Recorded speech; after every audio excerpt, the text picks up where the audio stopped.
J'espère que vous allez bien, j'espère que vous vous portez bien. Hier, le chef de la diplomatie algérienne, le ministre des Affaires étrangères Ahmed Attaf, a prononcé son discours à la tribune de l'Assemblée générale des Nations unies. Comme de nombreux autres chefs d'État, sauf que nous, cette année, c'était Ahmed Attaf, alors que cette année, vu le mécanisme, vu l'alliance d'un grand groupe de pays qui se sont mis d'accord pour reconnaître la Palestine, comme l'État palestinien comme étant membre à part entière de la communauté internationale, comme étant un État qui doit exister, qui doit être indépendant, beaucoup de chefs d'État sont partis aux Nations Unies, et comme toujours, c'est devenu une habitude fâcheuse, mais malheureuse. Abdelmajid Tebboune, le président algérien, n'est jamais là dans les grands événements. Abdelmajid Tebboune, il était aux Nations Unies en 2023, mais il ne l'a pas été depuis, et cette année est une année particulière. Nous avons bien vu que la France, beaucoup d'autres grands pays, l'Amérique latine à travers le président de la Colombie, du Brésil, la Palestine a été au cœur de tous les discours, de toutes les positions et de toutes les discussions de l'édition cette année de l'Assemblée générale des Nations unies qui est régulièrement organisée à la fin du mois de septembre pour permettre à tous les États membres de l'ONU de discuter, de prendre des positions et de faire des propositions concernant les conflits dans le monde, les grandes questions, les grands problèmes politiques et sécuritaires qui empêchent l'humanité de vivre en paix. C'est dommage, encore une fois, encore une absence, je dis bien encore une absence, qui pose des questions et qui soulève des interrogations sur l'utilité d'avoir un chef d'État qui est à chaque fois absent dans les grands événements où l'Algérie se doit de défendre sa voix, se doit d'exister et se doit de défendre sa position et d'occuper une position qui correspond à son véritable rang sur l'échiquier international. Mais bon, ça c'est un autre débat. Donc Ahmed Attaf, il a parlé hier et comme il était attendu, il devait répondre aux graves accusations du Premier ministre du gouvernement de transition malien, Abdoulaye Maïga, qui n'a pas été du tout tendre avec l'Algérie et les autorités algériennes.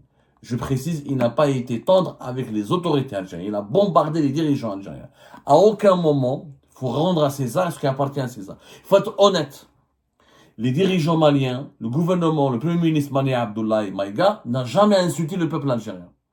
Il a insulté et attaqué et mis en cause et il a ciblé les dirigeants algériens. Il a d'ailleurs qualifié dans son intervention, ça s'est passé de cela 3 jours, je crois.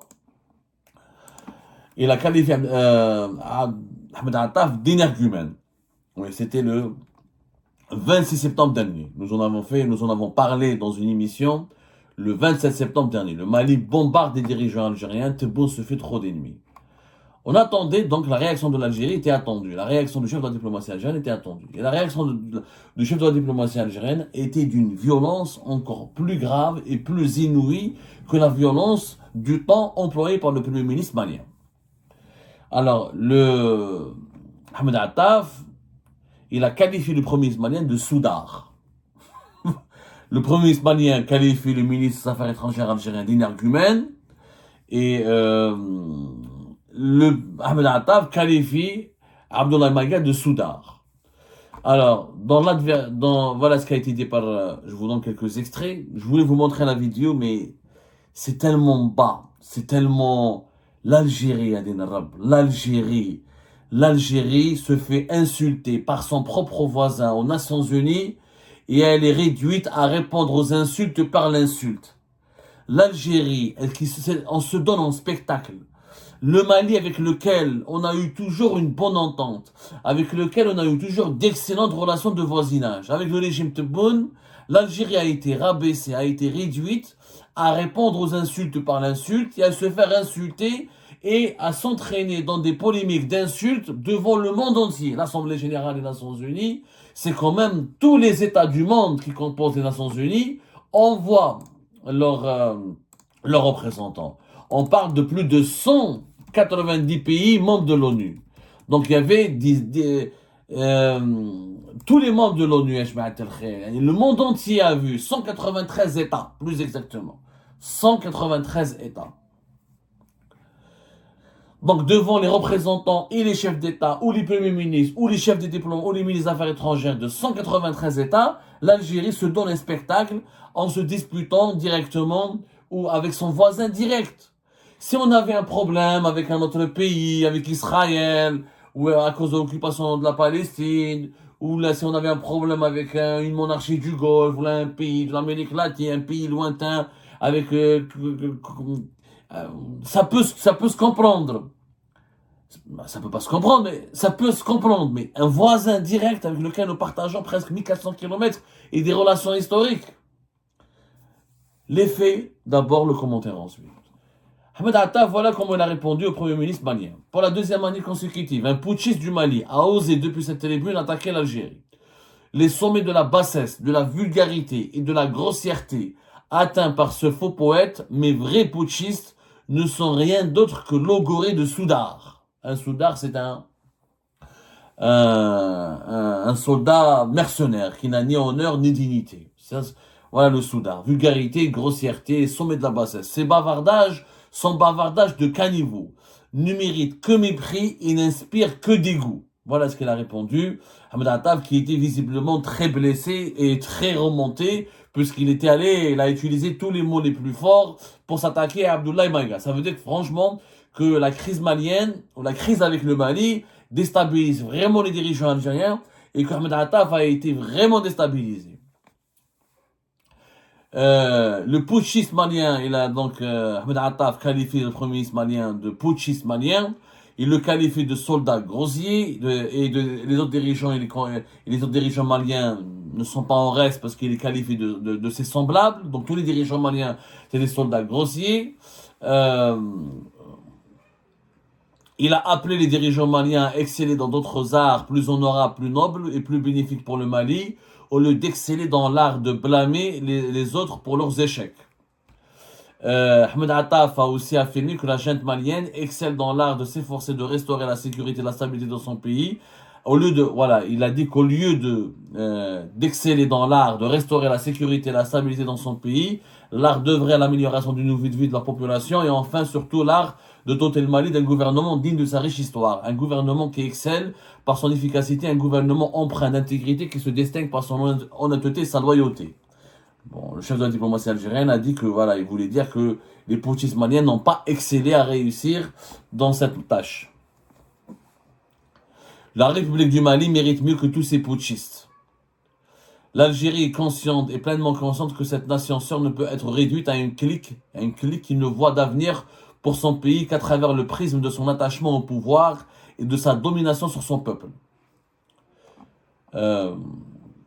Enfin, Ahmed Attaf, il dit que nous voulons garder de bonnes relations de voisinage. Je ne sais pas comment tu peux garder de bonnes relations de voisinage quand tu qualifies les dirigeants maliens de putschistes qui veulent dominer leur peuple. C'est-à-dire l'Algérie donne des leçons de démocratie au Mali. C'est ça ce qui est quand même rigolo.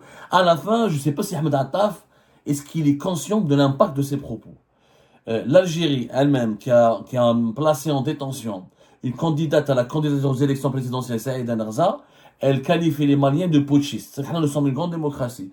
Et quand j'entends Ahmed Attaf parler, j'ai l'impression que c'est la Suisse qui donne des leçons au Mali. Si c'était la Suisse ou la Suède, ou un État européen démocratique avec des élections libres et indépendantes, au moment où Ahmed Attaf était en train de parler aux Nations Unies, hier, un opposant algérien, Fethi Gharras, il a été arrêté chez lui et sa maison perquisitionnée parce qu'il a critiqué Abdelmajid Tebboune sur Al-Magharibiya.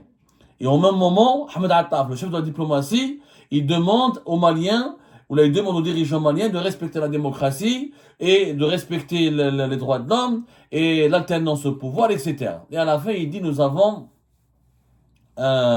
tendons la main de l'Algérie reste tendue. Mais la main de l'Algérie, c'est-à-dire comment tu peux donner des leçons de morale alors que toi-même tu es une dictature?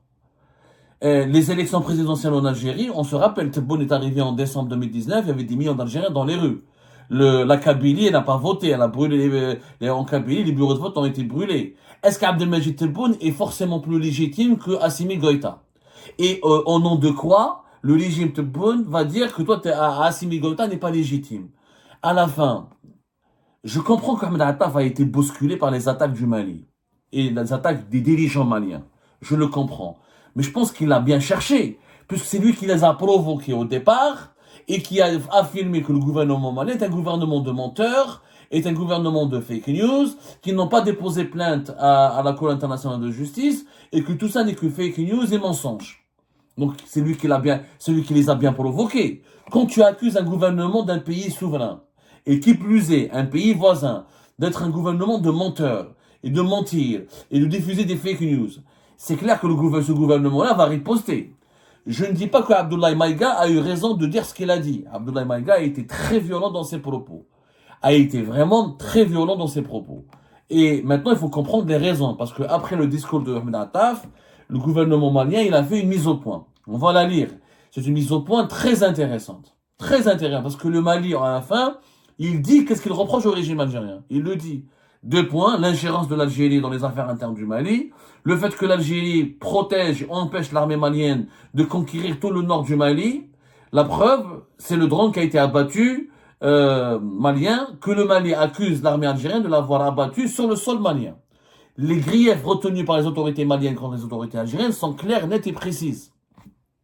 Maintenant, venir aux Nations Unies et dire que vous êtes des putschistes, vous êtes des grossiers soldats, vous êtes des mercenaires, vous n'êtes pas représentatifs de votre peuple, vous n'avez pas été élus, vous n'êtes pas légitime. C'est pas à l'Algérie ou aux autorités algériennes de dire aux dirigeants maliens qu'ils ne sont pas légitimes ou pas légitimes. Ça, c'est au peuple malien.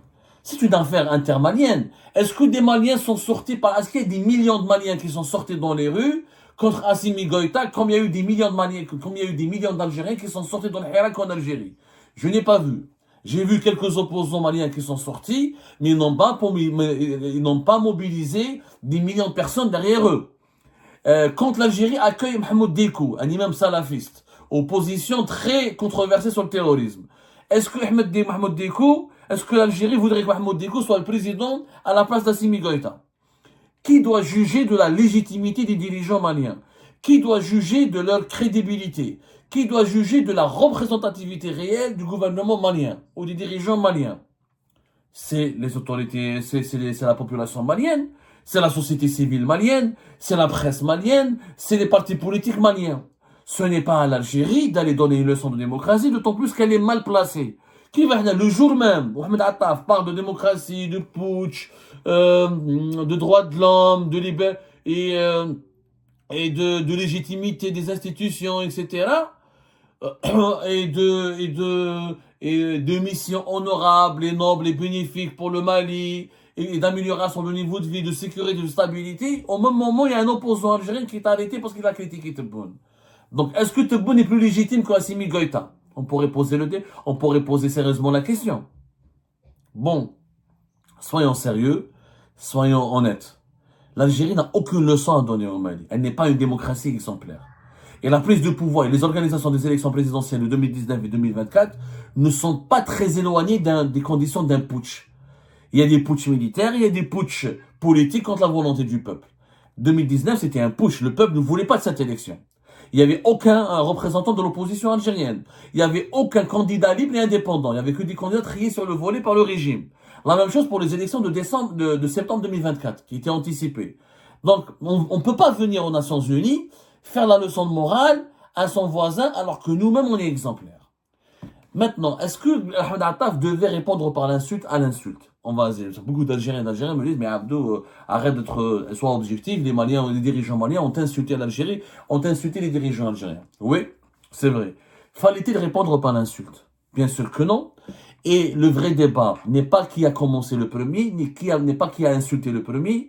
Et comment ça se fait que l'Algérie, un pays avec lequel, un pays qui a toujours été le protecteur, l'ami, le grand frère du Mali, se retrouve aujourd'hui en spectacle insulté par ce petit frère et par ce voisin qui était toujours notre ami, qui était le Mali. Comment se fait-il que notre voisin nous insulte? Ou est-ce qu'on a laissé le temps? Depuis 2023, nous avons une crise diplomatique et politique avec les autorités maliennes de transition. Ça fait 2 ans que nous n'arrivons pas à régler ce problème, que Tebboune n'arrive pas à régler ce problème, qu'Ahmed Attaf n'arrive pas à régler ce problème. Pourquoi auparavant, avec les régimes de Bouteflika, Chedli, Boumediene, Zelwel, on n'a jamais eu de problème avec le Mali? Pourquoi? Parce qu'auparavant, dès qu'il y avait un problème de tension ou un malentendu, On avait toujours des vrais présidents et des vrais chefs de diplomatie qui partaient à Bamako ou qui organisaient des réunions avec leurs interlocuteurs maliens et grâce à la bonne négociation, grâce à l'influence de l'Algérie, grâce à la crédibilité des dirigeants, grâce à leur réseau, grâce à leur capacité de convaincre, de bien parler, de dialoguer, les dirigeants maliens ont toujours été respectueux, ont toujours été fraternels et amicaux à l'égard de l'Algérie. Ça n'a changé qu'avec l'époque Tebboune.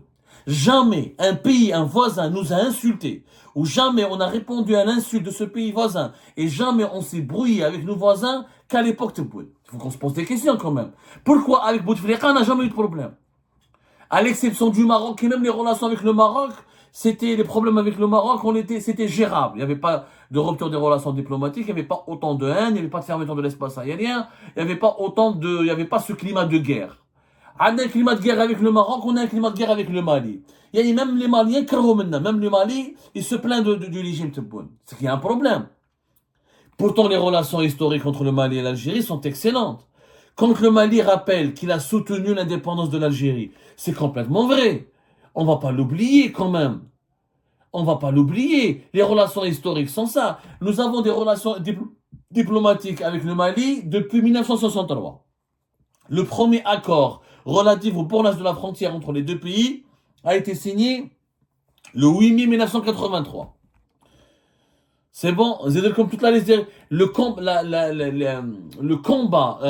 l'aide malienne, l'aide du Mali, juste après son indépendance pour la lutte armée, pour la lutte pour l'indépendance de l'Algérie, est documenté dans énormément de livres. Le premier président du Mali, Modibo Keïta, il a été un soutien actif et un soutien important pour le FLN et pour l'indépendance de l'Algérie. Modibo Keïta, il a reconnu le gouvernement provisoire de la République algérienne dès février 1961, avant même juillet 1962, avant même l'indépendance. Il y avait ce qu'on appelait le Front du Mali. À Gao, il y avait une base militaire, une base logistique du FLN. Il y a un témoignage qui a été publié le 10 mars 2010, un certain Smaïl Konaté, qui était le premier chef de cabinet du gouverneur de la région de Gao, un certain Bakara Diallo. Il a écrit en 1961, il a dit l'indépendance de l'Algérie a été ça, il a raconté ça plus tard. Et au moment des faits, il était chef de cabinet du gouverneur de la région de Gao. Il a dit que l'indépendance de l'Algérie a été saluée par Gao et par l'ensemble du peuple malien comme une lutte et une victoire commune des peuples longtemps asservis. C'était l'amitié, mieux la fraternité.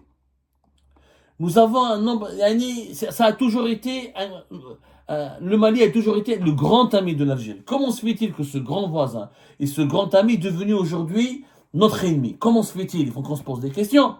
Il n'y a jamais eu de problème avant Tebboune. Mais les Tebboune, on a des problèmes. On a des accords. Un mémorandum d'entente sur la coopération dans le travail, l'emploi et la sécurité sociale, qui a été signé le 24 janvier 2018. Un accord juridique sur la coopération bilatérale, qui a été signé le 3 et 4 novembre 2016. Accord de coopération en matière de santé, 4 février 2018. Accord de coopération sur l'échange de connaissances et d'expériences dans le domaine juridique et judiciaire, signé à Alger le 15 mai 2017. Ensuite, un complément, un accord qui a été complété le 15 février 2018. Un accord dans le domaine de la protection des végétaux. Un accord de coopération dans le domaine de l'énergie, du pétrole, du gaz. Un programme de coopération culturelle 2017-2019. Avant de regarder comment les relations étaient bonnes. Un accord pour la réalisation d'une centrale hybride. Il y a eu pas mal d'accords. Création d'un conseil d'affaires algéro-malien, 14 janvier 2018. On a eu d'excellentes relations avec les Maliens. D'excellentes. Il y a eu du coup d'État au Mali 2020. Un autre coup d'État 2021. C'est vrai. Mais les putschistes, ils demandent quoi? 3 points. 3 points très simples. On ne veut pas que vous protégiez les groupes armés qui sont à la frontière. On ne veut pas que vous nous empêchiez de conquérir notre pays, d'assurer le démantèlement de ces groupes armés. Et on ne veut pas que vous mêlez du processus de dialogue national. Les Maliens veulent régler leurs problèmes entre eux. Est-ce que Hnaya est une puissance étrangère en Algérie qui s'est mêlée de la réconciliation nationale et du programme de la concorde civile qui a été fait de fin des années 90, 2004, 2005, 2006? Nous les Algériens, on a réglé nos problèmes entre nous. Alors pourquoi on veut imposer une feuille de route aux Maliens? Les Maliens, vous avez été longtemps médiateur, vous avez été longtemps intermédiaire. On estime qu'aujourd'hui, on n'a plus besoin de vous. On a besoin de vous comme étant bons voisins et vrais frères. Nous, on veut régler notre problème tout seul. On ne veut pas de groupe armé sur notre territoire. Ce problème, ces tensions, ces 3 points, ces malentendus, il y avait la possibilité de les régler de 2023 à 2025 par la diplomatie. Si Ahmed Attaf était un vrai diplomate, un bon ministre, il aurait pu aller à Bamako, se faire recevoir à Bamako, provoquer des réunions avec les dirigeants maliens et trouver une solution. Depuis 2 ans, il n'y a pas eu de solution. Le Mali a déposé plainte à la Cour internationale de justice. On a dit au départ que c'était faux, une fausse information. La Cour internationale de justice a confirmé que c'était vrai. L'Algérie a refusé la Cour internationale de justice. Elle a refusé le verdict, la Cour internationale de justice. Elle n'a pas le verdict, elle a refusé la procédure. Elle ne veut pas affronter le Mali à la Cour internationale de justice. Donc tu cherches quoi? Tu dis que le drone malien, fin mars, début avril 2025, a violé le ciel algérien, a violé l'espace aérien. Le Mali dit avoir des preuves que non. Et tu veux pas exposer tes preuves à la Cour internationale de justice. Ça veut dire quoi? Et tu dis que tu veux avoir des bonnes relations de voisinage. Donc tu empêches. Donc comment tu veux avoir des bonnes relations de voisinage si tu t'expliques pas, si tu n'acceptes pas un verdict d'une cour internationale indépendante et neutre? Et que la Cour internationale de justice, elle a condamné Israël, elle a condamné pas mal de grandes puissances. Elle est réputée pour être neutre et crédible. Si on accepte, si on fait de la fuite en avant et on continue en fait, on méprise le Mali tout le temps. Les Maliens, on ne veut pas les écouter, on leur reconnaît aucune légitimité, et quand il y a des problèmes, on refuse tout arbitrage. Ou chaque choquer à l'air. C'est-à-dire que toi, parce que je suis puissant, parce que tu es un pays pauvre et un pays misérable, ou là un pays qui n'a pas de moyens, je t'écrase. C'est fini. Il faut que les dirigeants algériens comprennent, les Africains d'aujourd'hui, la nouvelle génération de dirigeants, c'est fini. C'est pas parce qu'on est plus riche qu'eux, qu'on a une armée plus puissante qu'eux, que eux, ils vont avoir un complexe d'infériorité. Avant, oui, les années 90, avant, les dirigeants africains avaient un complexe d'infériorité par rapport aux pays du Maghreb. Mais c'est fini ce complexe d'infériorité. Maintenant, les dirigeants maliens, ils sont courtisés par la Russie, par la Turquie, par la Chine, par l'Europe, par le Qatar, par les Émirats, par les États-Unis. Ils ont le choix de faire des alliances et ils ont compris qu'ils n'ont pas à avoir un complexe. Il y a pas, et c'est vrai que les Maliens, les Algériens, on n'est pas meilleurs que les Maliens. On n'est pas meilleurs qu'eux. On a plus de pétrole et de gaz, c'est vrai. On a peut-être un plus grand pays, c'est vrai. Mais on n'est pas meilleur qu'eux. Le Mali, il a une histoire respectable. Il a une élite respectable. Il a une société civile respectable. On doit apprendre à les respecter. Il faudra qu'on apprenne. Si on ne respecte pas les gens, ils vont pas nous respecter. Donc si tu commences à mépriser les autres, tes voisins vont répondre au mépris par le mépris. C'est tout. Donc, à un moment donné, pourquoi les autres pays n'ont pas de problème? Aujourd'hui, l'Algérie, c'est le seul pays africain qui a un problème avec pratiquement tous ses voisins. Le Niger et le Mali, notamment le Mali avec l'Alliance des États du Sahel, situation de quasi-guerre avec le Maroc, on est en désaccord avec la moitié des factions libyennes, Maréchal Haftar, etc. On est bien qu'avec la Tunisie et un peu la Mauritanie. Il y a quand même un problème. Est-ce qu'il y a un équivalent, mis à part le Rwanda en Afrique, ils ont un problème avec le Congo, mais le reste, il a des bonnes relations. L'Alliance des États du Sahel, ils ont composé une alliance entre eux pour s'entraider. Mais on a des problèmes avec nos voisins les plus importants. C'est qu'on doit se remettre en cause. Jamais l'Algérie n'a été réduite à ce niveau comment dirais-je, de bassesse. Pour reprendre, c'est de la bassesse, effectivement. On n'a jamais été tiré vers le bas. On n'a jamais été aussi peu respecté, aussi peu considéré, aussi détesté. On n'a jamais été aussi critiqué qu'avec le régime Tebboune. Avant, on avait les réseaux. On avait des réseaux militaires, des réseaux sécuritaires, des réseaux diplomatiques qui nous permettaient de régler nos problèmes avec nos pays voisins dans le calme, dans la sérénité. Ça n'a jamais été, c'est normal, les voisins, les pays voisins, ça arrive, même dans les pays, entre les pays européens qui composent l'Union européenne, ils ont des tensions, entre l'Allemagne et la France, entre l'Italie et la France, entre l'Italie et l'Allemagne, ça existe. Mais Un pays civilisé, c'est un pays qui a la capacité de se faire respecter par ses voisins à travers le dialogue, le compromis, la coopération, et qui a la capacité d'influencer ses voisins, de les amener vers de meilleurs sentiments à son égard par la douceur. Mais c'est pas l'agressivité, le mépris, le manque de respect. Jamais l'Algérie, encore une fois, n'a été aussi traînée dans la boue que par ce régime actuel qui se crée des ennemis en permanence sans prendre conscience du danger qu'il encourt pour la sécurité nationale.